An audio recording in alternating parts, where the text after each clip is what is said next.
Hey, what's up guys? This is Stefan James from Project Life Mastery. Today I'm going to share with you my experience attending Joe Dispenza's 7-day advanced meditation retreat. It's an event that I experienced a few months ago in Cartagena, Colombia with my wife Tatiana, and I want to share with you guys my experience and some of the benefits that I received from attending that event. Now maybe you're here watching this because you're doing some research about this event and you're already familiar with Joe and his work, and you're trying to determine whether or not this is an event that you should attend. Or maybe you're someone that doesn't know anything about this, you're a follower of mine here on Project Life Mastery, and you're curious to knowing what's the latest self-development thing that Stefan's up to. And so this would be one of those things that I'm happy to share with you guys, and just share with you guys my experience and some of the benefits that I've received. Now, it was a few months ago since I did the event. Like I said, it was in Cartagena, Colombia. I will say, going into the event, I did not know much about Joe and his work. I've maybe watched a few videos of his. I kind of knew of Joe, but wasn't really a big fan and didn't really dive deep into what he has to offer. I decided to attend the event because I had two friends that had went, I think maybe 2 years ago or so, that went to it, and they were raving about it. They said how great it was and how much it benefited them. For me, over the last few years, many of you guys know that meditation has been something that I've been integrating more into my life and getting tremendous benefits from it. And so for me, one of my objectives doing this event is I want to go deeper with meditation. I also want to be more consistent with it as well. So there'll be stretches where I'll meditate every day and then other stretches where I'm not. And so I thought this would be a great opportunity for me to go deeper in my meditation practice and just get different perspectives on meditation, the benefits from it, and to be in an environment, where 7 days you're with a group of other people and there's no distractions, you're away from the outside world.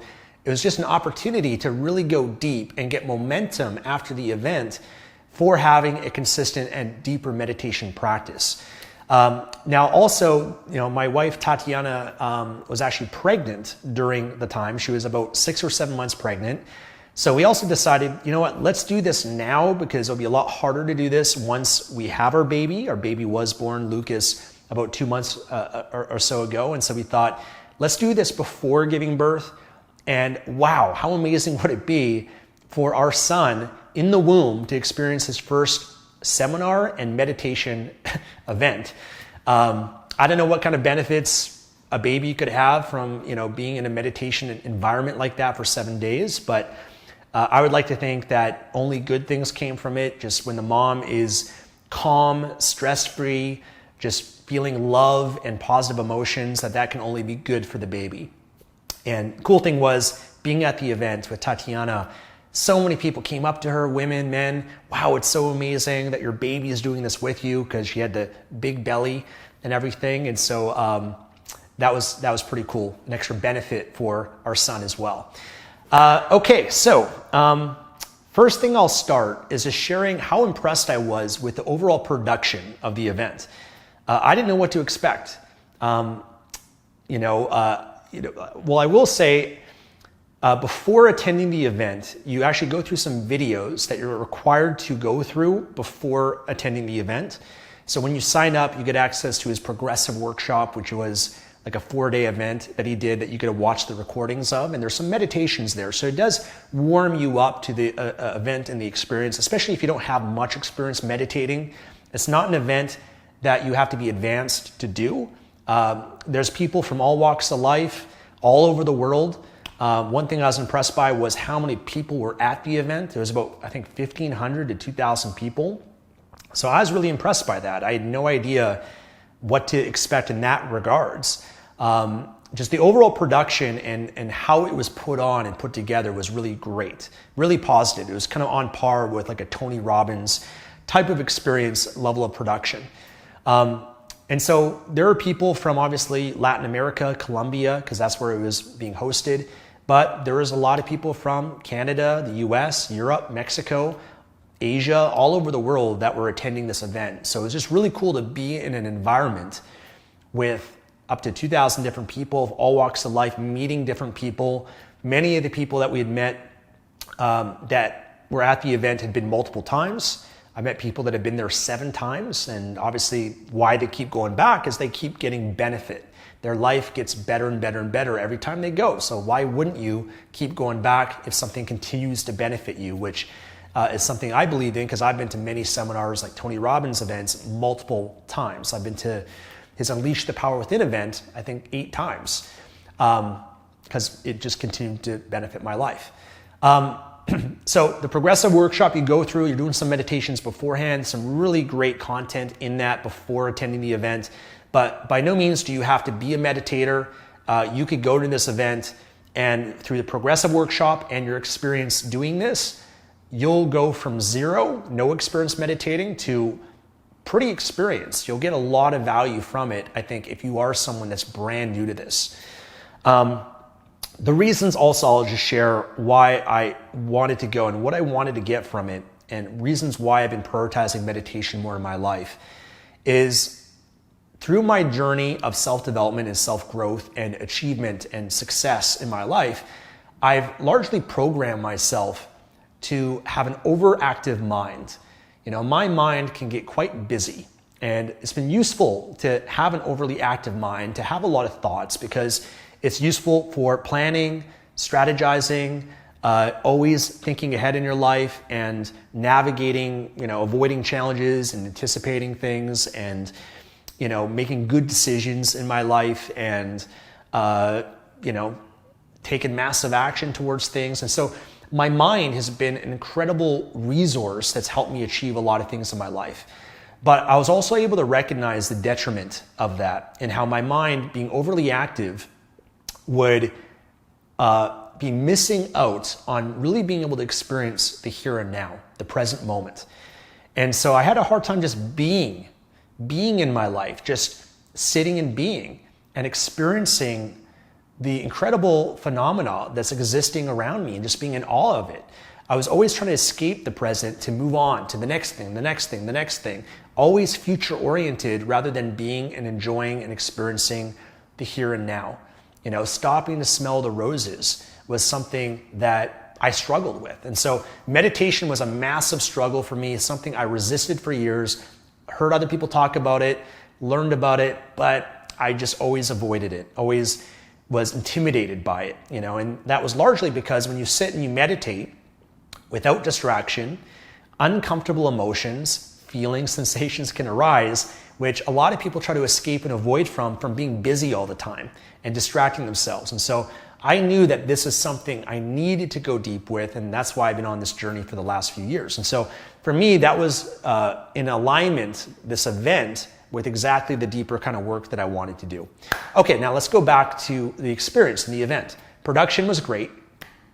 One of the things that I really got from it and really enjoyed was how Joe presents his work, how he brings a lot of science to meditation, to explaining very complex, complicated ideas.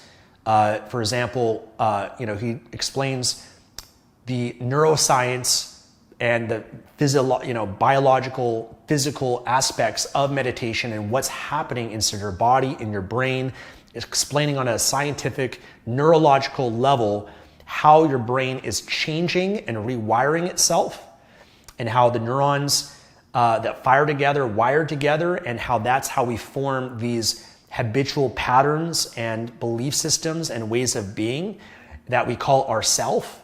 He has a great book called Breaking the Habit of Being Yourself, because yourself is really just a series of programs that you've conditioned over a period of time and you believe is you, but it's not really you, because when you start to deprogram and decondition a lot of that stuff, it opens up new possibilities for changing yourself to being and experiencing whatever form of life that you want to have or be or experience.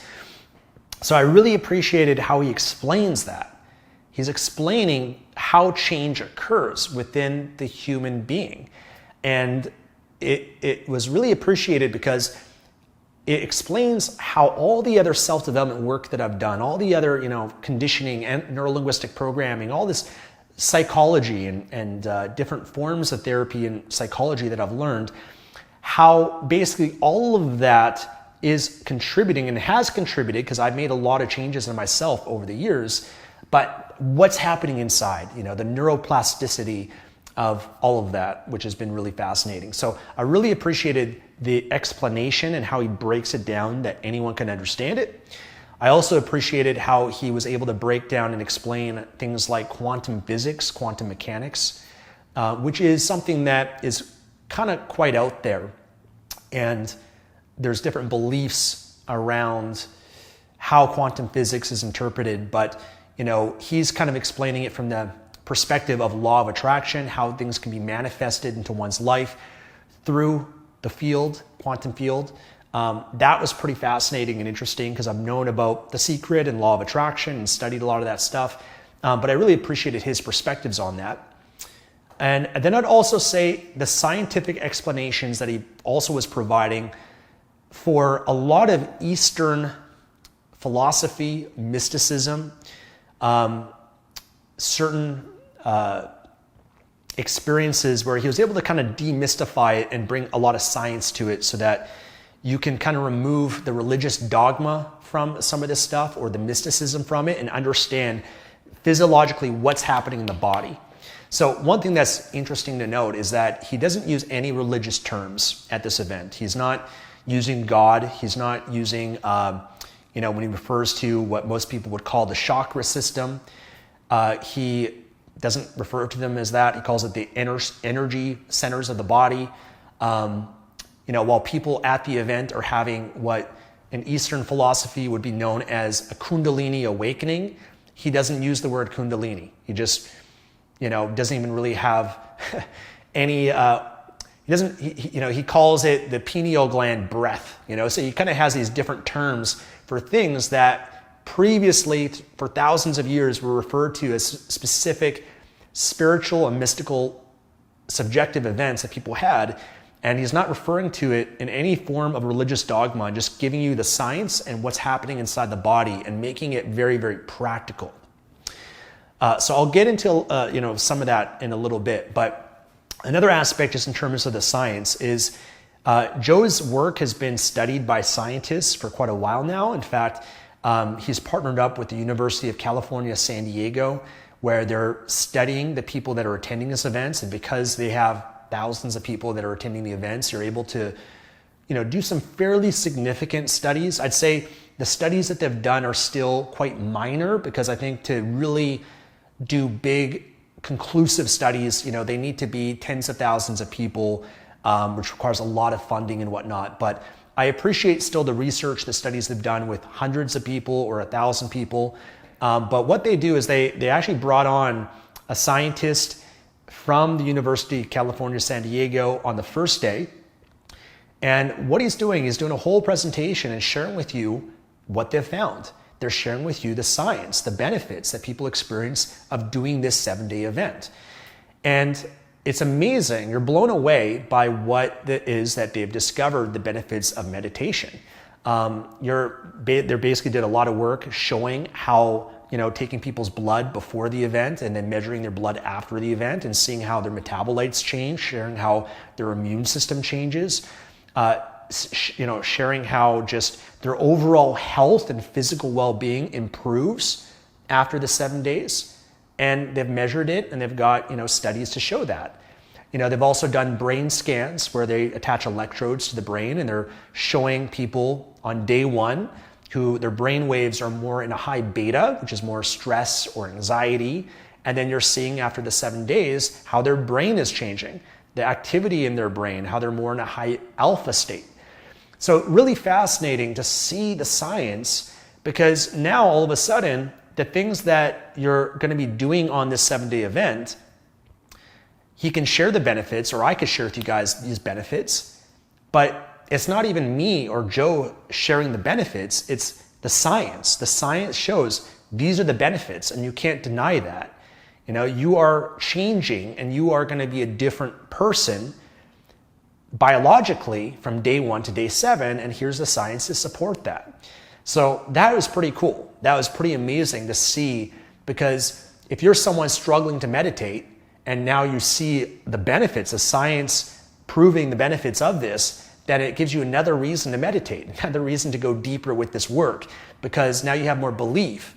You have more references to support the benefits that you can get from meditating. So that was a tremendous benefit.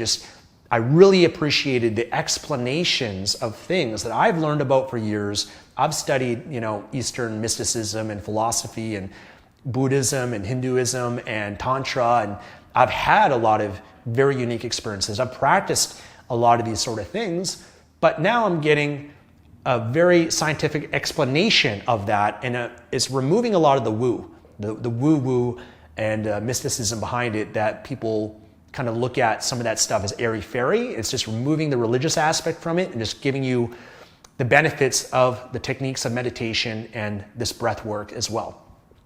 So that was awesome. Now, at the event, you're meditating, I'd say, anywhere from maybe 6 to 8 hours a day, which might seem like a lot if you've never meditated before. It might be intimidating, but I actually found it quite easy.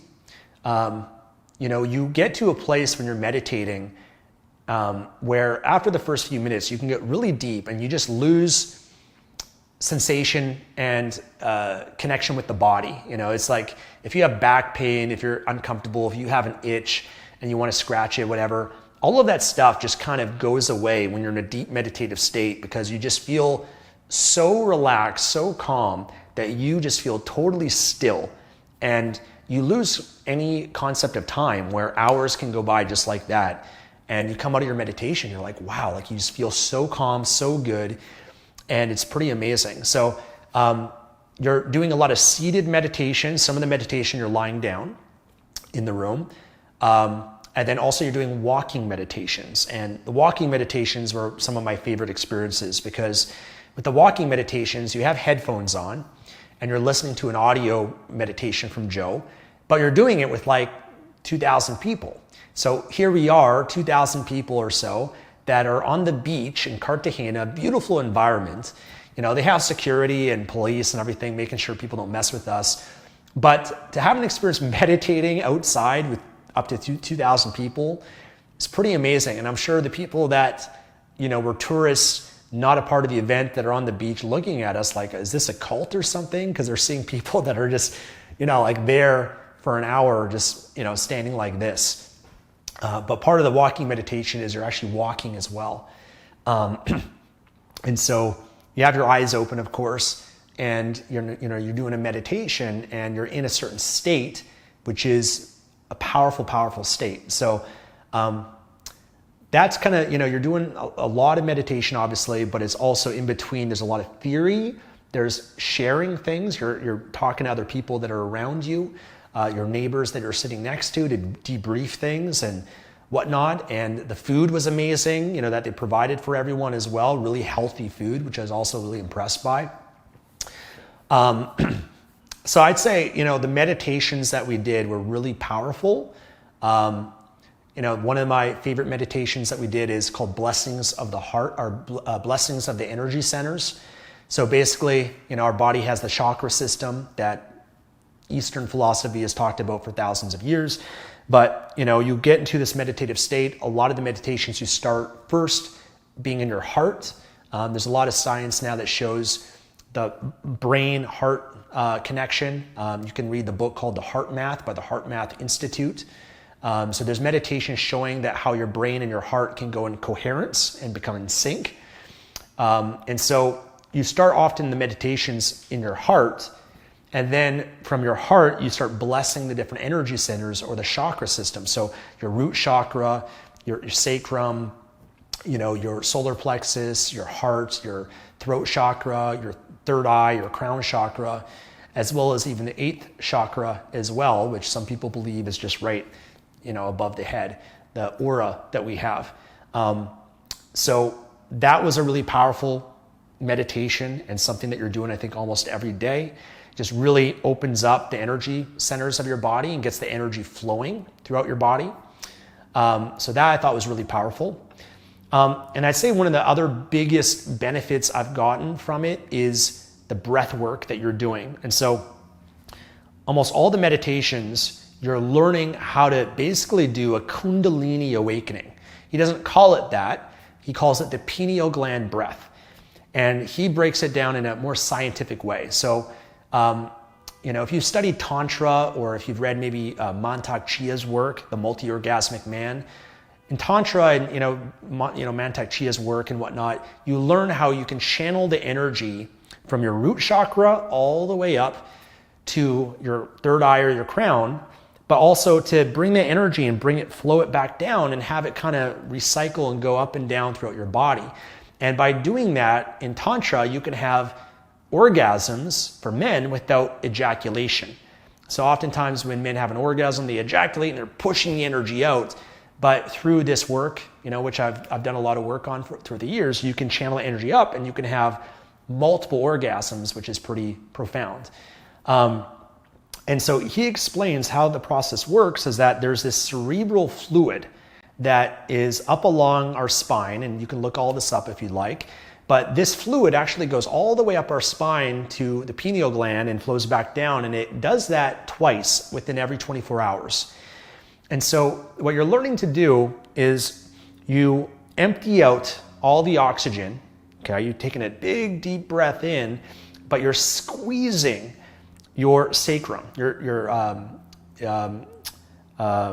perineum, basically the muscles that are in your genital area, the muscles that if you were to clench, down there, whether you're taking a pee and you're trying to stop the flow of urine, your PC muscle where you clench and you hold it, as well as your anus as well, if you clench that as you're breathing up, you can actually squeeze that cerebral fluid and you can bring it all the way up your spine to your pineal gland. And the pineal gland has been known in the spiritual kind of community that it's believed that it releases DMT, dimethyltryptamine. DMT is something that people experience when they do ayahuasca or the spirit medicine, plant medicines and whatnot. Now, there's not any conclusive science that supports that the pineal gland releases DMT. However, from what I've read, and even from many scientists, they wouldn't be surprised if it does. Because people tend to have very mystical experiences when they stimulate the pineal gland. It's basically where the third eye is what people have documented as over the last couple thousand years. So you're able to bring this fluid up and stimulate the pineal gland, and in doing so, you can have some pretty profound experiences. You can have orgasms. You can have mystical experiences. In fact, one of the events, or one of the days in the event, you go to the event at 4 o'clock in the morning because the pineal gland releases melatonin, which is basically what makes us sleepy and drowsy when we go to bed at night. And so it releases melatonin, but it has a peak of releasing that melatonin, I think from like midnight to 4 o'clock in the morning. And so you're actually doing a meditation at 4 o'clock in the morning, which is very early to be up with everybody that's there. And through these techniques, you're able to experience lucid dreaming, okay, which is something that he breaks down how that works. And even something that's a bit even more out there, which is known as astral projection. So there are some people that have those types of experiences. I didn't, but I did experience some amazing benefits from this breath work and the work that he does. One of the things that he does during the event is he actually brings up maybe 15 people or so up on stage. These are people that are advanced at doing this work. And you're watching them have a full-on Kundalini experience doing this breath work. They've practiced it thousands of times. They're showing you what it looks like and what's possible. And that was pretty eye-opening because there's so much pleasure and bliss, like an orgasm that you experience, like a prolonged orgasm, that these people, before they even go into the breath, the brain anticipates the amount of bliss and pleasure it's going to experience, and it already starts just, feeling that energy and experiencing it, which is pretty insane. And so you are watching people have this experience where their whole body is just, you can see the energy flowing throughout their body, which is pretty incredible. So some of that stuff, if you're not familiar with any of this work, might seem out there, might seem strange, might even be unbelievable in some regards. But it's been around for thousands of years. So I'm not like, for me, it's not new. I've been to many spiritual events and experiences. So I've known about this sort of work. What I just appreciate about it is how he's breaking the science behind it and making it very practical, showing you how to do it. Another aspect from the event, and this is also out there too. There's some stuff that can be a bit out there for someone that's brand new to this work, but I think is worth exploring and having an open mind about. So one thing is, at the event, there are a lot of healings that occur, spontaneous remissions, spontaneous healings and miracles that occur. For example, there's a lot of people that attend these events because they're at the end of the rope. You know, there's people that have stage 4 cancer. There's people that are in wheelchairs that are at the event. There's people that are blind. There's people that have MS. There's people that a whole range of, you name it, whatever type of condition you can think of. There's people that are there because there are people doing this work that have been healed from things, and things that are miraculous have occurred. That's something that I'm skeptical of course. However, it's something that I'm always open to. Obviously, miracles happen. Spontaneous remissions occur. A doctor could say you have this much time to live, and they end up outliving that. There's things that have occurred that I think we can all agree upon that are unconventional, that are things that are miraculous types of events, phenomena that exist that we have no explanation for in science. Even doctors are blown away by some things that have occurred.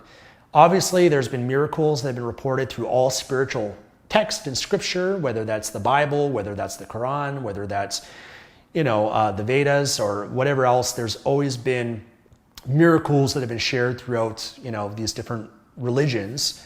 So we know about that. But what Joe does, he explains things that more from the perspective and basically studying what a placebo is. So everybody knows about a placebo. There's people that have a certain condition. They're a part of a study, let's say, and they take a drug, a medication. Half of them do. The other half, they take a sugar pill. Or half of the people, they do a medicated injection. The other half, they do a saline injection. They've done studies where half the group, they get a surgery that's done when they're put under, and the other half, they get a fake, phony surgery. And yet there's a certain percentage of people that are given a sugar pill, a saline injection, or a fake bogus surgery, and they heal as if the drug, the surgery, the medication worked. And yet they were given nothing, basically. Why? Like, how does that work? Well, that's the placebo. Science acknowledges the placebo. But unfortunately, there's not much research and studies into that phenomenon. So there's something there. There's something to it when the mind, the brain, believes, accepts, and surrenders to something completely and just 100% believes that I'm healed or that this worked, that physiologically the body heals itself or responds in that way. So that's a really fascinating thing that unfortunately I'm not sure if science will ever investigate to the extent that I think it deserves, because the way that I think a lot of the scientific community works is that it's very expensive to run these big clinical studies and to have them peer reviewed, and there's not that much money to be made by investing large sums of money into figuring out how the brain and the mind can heal the body. Versus big pharma, for example, they'll invest billions of dollars into trials for drugs because you can make billions of dollars from that drug. And so it's something that I'm just curious by and fascinated by. There are people that are healed. There are people that have miraculous things happen at the event. I can't explain it. The placebo effect is an explanation for it, I suppose, and just the power of the mind and the power of belief. So for me, it's something that I appreciate and I'm very curious about, because for me, if I'm ever in a situation in my life, God forbid, where I'm at the end of my rope and nothing's working, you resort to a miracle. You resort to, anything, you're open to anything and everything that can help you. And this type of work, amongst many other things that I've done, ayahuasca, for example, people have spontaneous remissions, people that were depressed or addicted to something heal, like incredible things occur that's still unexplainable. I appreciate having these as resources that I know that if it ever came down to it in my life, I could go to this, this, and this if I was desperate and there's some hope. So that's the way I kind of look at some of that work. But even though science hasn't proved a lot of this stuff, there's still, science can be quite slow and is limited based on, investing the amount of money to study something to prove, it works or not. If there's not financial upside and ROI you can get from it, I understand that, I don't need science all the time to prove something. I can have my own subjective experience, as well as I do appreciate anecdotal evidence from other people and their experience, because that supports what's possible in my own mind and a possibility that exists for me as well. So, what more can I share? I mean, overall, I guess to conclude this, it was a great experience. I enjoyed it a lot. I would go back again. I'd go back multiple times. I got what I wanted from that event. My life's been better having attended the event. I meditate more consistently, and still not as much as I'd like. There are some days where I skip my meditations, but that's okay. I'm not super anal and rigid about things being a certain way. It's provided tremendous benefit in my life. It's supported my journey that I've been on.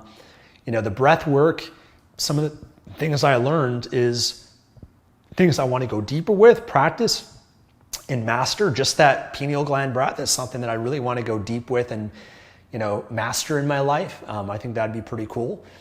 And all in all, I'm just very impressed by everything. There's Facebook groups you can join that are, Joe's students, and they share their experiences and their benefits of his work. Another thing I'll share too that was actually impressive, at the event, they're not selling you anything. There's no pitch, no sales pitch.